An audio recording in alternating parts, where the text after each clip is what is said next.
പേരക്കുട്ടികൾക്കൊപ്പം കുടുംബസമേതമായാണ് EP. Jayarajan മൈത്രി സദനത്തിൽ എത്തിയത്. ഒറ്റപ്പെടലിന്റെ വേദനയിൽ കഴിഞ്ഞിരുന്ന വയോധികരുടെ മുഖത്ത് തങ്ങളുടെ മകനെ കണ്ട സന്തോഷം.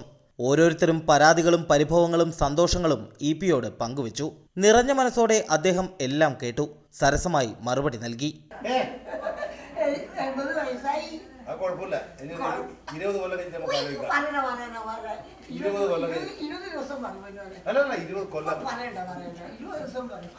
ഇടതു രാഷ്ട്രീയത്തിലെ കാർക്കശ്യക്കാരൻ എന്നതിനപ്പുറം ഇ.പി. ജയരാജൻ എന്ന മനുഷ്യസ്നേഹിയെയാണ് ഇവർക്ക് പരിചയം. ഇ.പി. ചെയർമാനായ ട്രസ്റ്റിന്റെ നേതൃത്വത്തിൽ 16 വർഷം മുമ്പാണ് തെക്കി ബസാറിൽ വൃദ്ധസദനം ആരംഭിച്ചത്.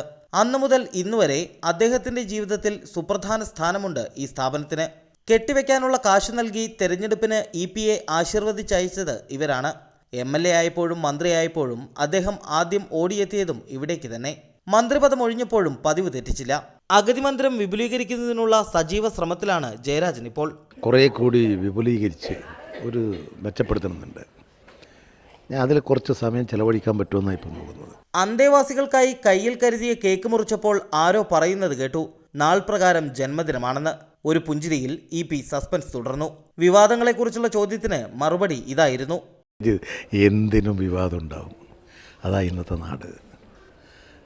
ശരി തിരിച്ചറിയാൻ കുറച്ച് ടൈം പിടിക്കും. അതുകൊണ്ട് അതൊന്നും ഗൗരവമായി എടുക്കേണ്ട കാര്യമില്ല. നമ്മുടെ ആത്മാർത്ഥതയും നമ്മുടെ സത്യസന്ധതയും നമ്മുടെ നീതിബോധവുമാണ് കരുതി പിടിക്കേണ്ടത്. അതിൽ തെറ്റുപറ്റാൻ പാടില്ല.